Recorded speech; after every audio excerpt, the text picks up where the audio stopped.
था कि ये इस गाड़ी में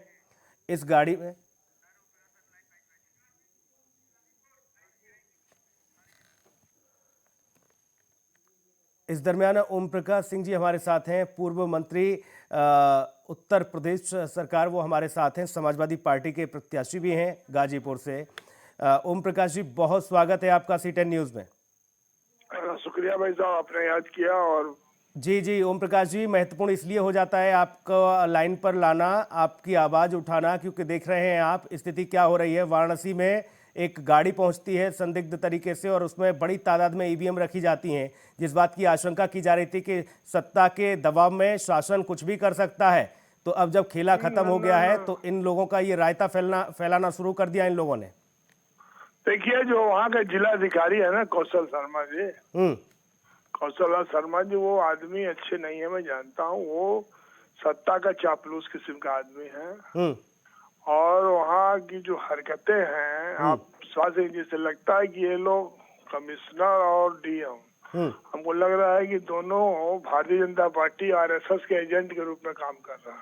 हम्म हम सोच भी नहीं सकते हैं कि, देखिए, भारतीय जनता पार्टी ने अपनी साख हम्म अंतिम दौर में गिरना शुरू हो गया। जनता का विश्वास खो गई, हम्म किसान का विश्वास, नौजवान का विश्वास, जवान का। किसान आज तक हम्म इन्होंने पेंशन जो 1 रैंक पेड वाला था जी जवानों का, वो भी नहीं क्लियर किए।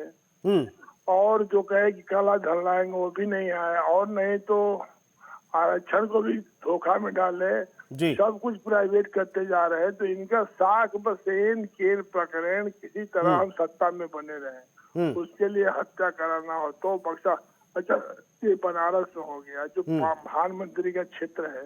हम्म प्रधानमंत्री में नैतिक चरित्र हो तो उनको तत्काल इस्तीफा दे देना चाहिए। हम्म कि उनके कंस्टिट्यूंसी में पार्लियामेंट, जो 4 दिन गली गली घूमना पड़ा जिस देश के प्रधानमंत्री को जी अपने संसदीय क्षेत्र में, हम्म और इसके बाद भी संतोष नहीं हुआ हम्म तो अब ईवीएम बदलवाने के काम शुरू कर दिए। हम्म हम समझ ही नहीं पा रहे हैं कि प्रधानमंत्री जी का वो फार्मूला कहाँ गया है, जो कहते थे कि 56 इंच का सीना है। वो जी काहे का सीना है? कोनो अच्छो काम करने के लिए, खाली खराबे काम करने के लिए सीना? हम्म तो हालात इसका हम इस लोग तरीके के बन गए हैं, तस्वीरें जो आ रही हैं सामने, आप मान लीजिए कि लाखों की संख्या में भीड़ वहां एकजुट हो गई है। समाजवादी पार्टी के कार्यकर्ता और सुहेलदेव भारतीय समाज पार्टी के कार्यकर्ताओं ने मोर्चा संभाल लिया है। हालांकि भारी पुलिस बल तैनात किया गया है ओम प्रकाश जी वहां पर, लेकिन ये स्थिति आखिर बनी क्यों? क्यों इस तरीके के हालात बन रहे हैं? इस ये पर जवाब देने के लिए तैयार नहीं। प्रधानमंत्री जी इनके जो गुर्गे हैं, तो मैंने कहा ना कि डीएम और कमिश्नर कितने दिन से हैं, इनको जरा पता करिए। चुनाव आयोग क्यों नहीं देखता है? हम्म और ये मुख्यमंत्री के चहेते हैं, प्रधानमंत्री के।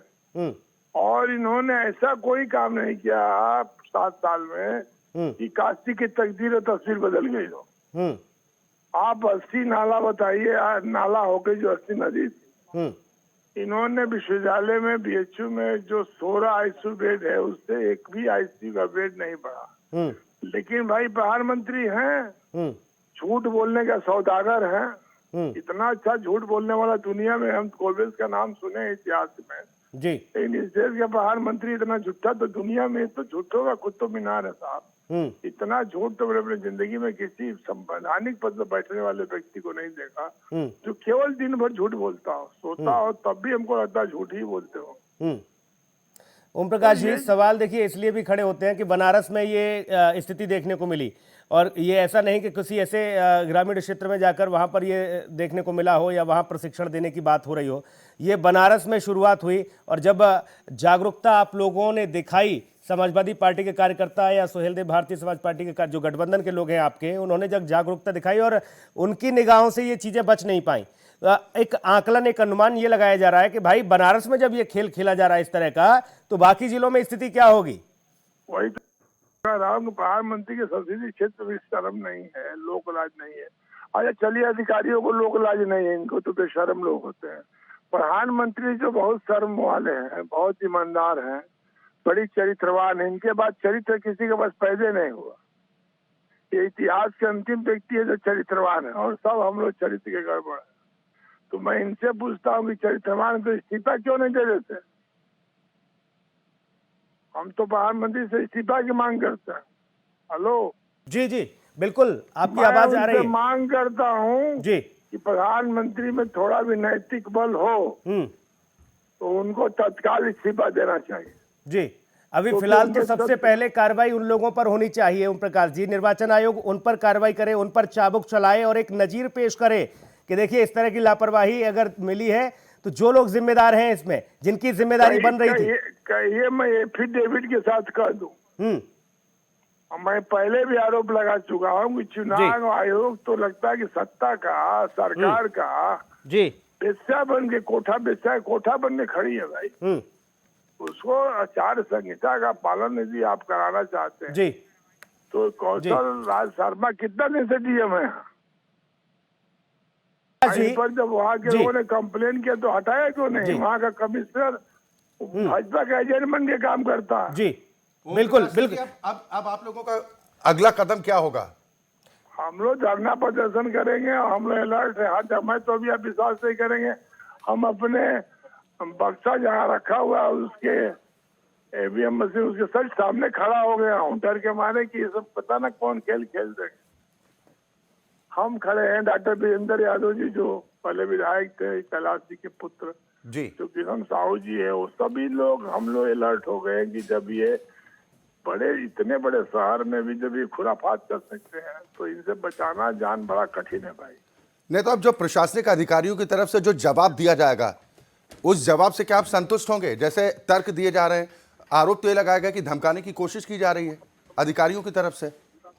अधिकारी तो अरे पिछली बार लोकसभा में भी आप पता करिए गाजीपुर में ऐसा ही काम हुआ था जी, माफी मांगना पड़ा और जो गाड़ी थी उसको वापस करना पड़ा और फिर कहा गया कि आप प्रत्याशी बिना परमिशन गाड़ी कैसे अंदर आ गई।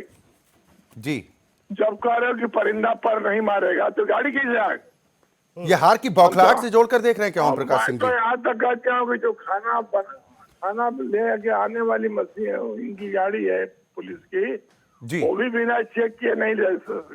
जी, तमाम एग्जिट पोल्स तो बीजेपी के फेवर में ही आंकड़े दिखा रहे हैं कि 10 मार्च को बीजेपी के फेवर में ही नतीजे। फिर ये क्या बेचैनी है या हार की बौखलाहट है?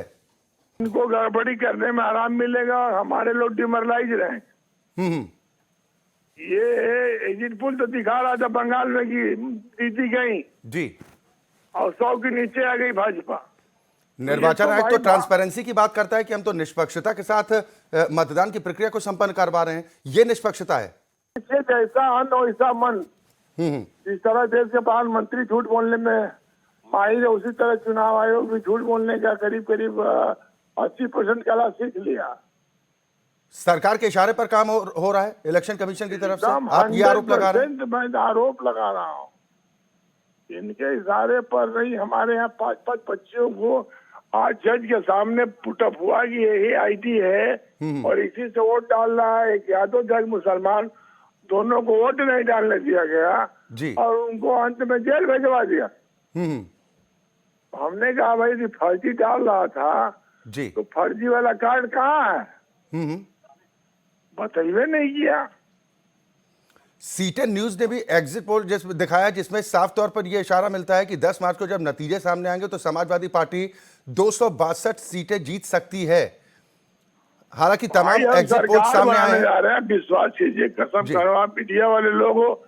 अब आप लोग क्या बताएं, आप लोग के जो मालिक है मैक्सिमम फंडिंग का वजह से जो सरकार के पास इतना रिसोर्सेज है, अब उसमें इतनी फंडिंग हो रही है कि हर मालिक, एक तो पहले मालिक नहीं होता था जी, जितने बिजनेसमैन है वही सब पता मीडिया चला रहे हैं। नहीं, सवाल एक दो घटनाओं का अगर एक आध जगह इस तरह की गड़बड़ी की शिकायत मिलती तो हो सकता है कि भाई कि उस तरह की चीजें ना हो, लेकिन तमाम जगहों पर इस तरह की शिकायतें आई जहां पर ईवीएम में हेरफेर के आरोप लगे तो यानी कहीं ना कहीं गड़बड़ी तो है। फिर इसका मतलब तो यही होता है ओम प्रकाश सिंह जी। कूड़ा के जो उसमें होगा तो ये आप क्या समझ रहे हैं कि ये गड़बड़ी नहीं हो रही है, अपने आप हो जा रहा है। इस पर तो प्रशासन को, इनको हर जगह, पहले एक बार इस तरह की घटनाएं हुई थी जी, तो उसमें उस समय हम लोगों ने अलाउ करा दिया था कि अपने हम रूम के सामने रहेंगे। अभी कह रहे नहीं, हम कैमरा लगा दे रहे, वहीं से सब देखिए। हम कह रहे हर 1-2 घंटा के बाद जी। घूम घूम देखने का अलाउ हम कराएं। ओम प्रकाश सिंह जी, आपसे कुछ देर पहले समाजवादी पार्टी के प्रमुख अखिलेश यादव ने जब प्रेस कॉन्फ्रेंस की, उन्होंने सीधा आरोप लगाया कि मुख्यमंत्री के प्रमुख सचिव फोन कर जहां पर भी बीजेपी को अपनी हार का डर है वहां पर मतगणना भी स्लो करने को कहा गया। इस तरह के आरोप भी उनकी तरफ से लगाए गए हैं। यानी प्रशासनिक जो मशीनरी है वो पूरी तरह से बीजेपी के फेवर में जुटती दिखाई दे रही है, ये आरोप है। क्या आपको नहीं लगता है कि ये पूरी की पूरी ये सिस्टम को कोलैप्स करना, जनप्रतिनिधियों की उपेक्षा करना, अपनी मनमानी करना, अधिकारियों को बल पर सत्ता चलाना, ये तो बेईमानी हो गई ना। अगर वोट कोई व्यक्ति किसी को अपनी स्वेच्छा से देना चाहता है, इस तरह की गड़बड़ी होती है, तो ये तो फिर अब वोट को बचाने का भी सवाल हो गया। अरे भाई ये बीएसएफ लगा के जिस पोस्ट पर कहीं जहां सबसे अधिक खतरा वहां बीएसएफ नहीं लगा।